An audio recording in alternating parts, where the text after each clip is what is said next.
So how can we help students with TS build positive relationships with their peers? Students with TS are often bright, but don't have the social skills or ability to balance the results of their neurology. They may know what to do, but can't do what they know. By role modeling appropriate social behavior, the other students in the class will follow your lead, and you'll be more successful with peer acceptance and inclusion. Remember that fear of the unknown is normal, and therefore feelings of discomfort are normal for those who meet someone with tics for the first time. With my help, Paul's peers have learned to ignore him when he gets frustrated. If he wants to interact, they will welcome him with open arms. I've told them that Paul doesn't mean to do these things, and that if he becomes angry, they should walk away and tell a teacher. As a teaching staff, we've developed strategies to help him cool off. I also had to find a way to explain to the other students what Tourette Syndrome is and why Paul is allowed to do some of the things that they can't do. Paul and his parents agreed that I could do this. The explanation I used was that your brain sends messages to the body.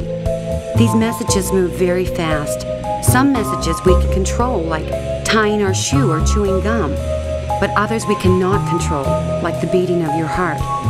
If you have Tourette Syndrome, sometimes you can't control the messages you should be able to control. Or even worse, messages get sent that you didn't even ask for. It's like having to cough in a quiet room, like a library or a concert. The more you hold it back, the more uncomfortable you feel, until you finally do cough, and it is worse than if you had coughed in the first place.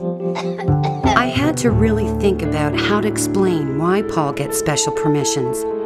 There's this phrase, fair isn't always equal. Just as the hearing or visually impaired need to be treated a bit differently, so might a student with neurological deficits. I've interpreted it as, Paul needs this right now. You don't, so it's fair. It's also important to watch for bullying behavior in other students. Sometimes a student's behavior may be triggered by the actions of others who may take advantage of his response. Be a detective. Find out all the facts and be proactive instead of reactive. Understand that when the student with TS strikes out, there may have been a lot of prior taunting and teasing that you were unaware of. I also found if I empowered Paul's classmates, they will find ways to help.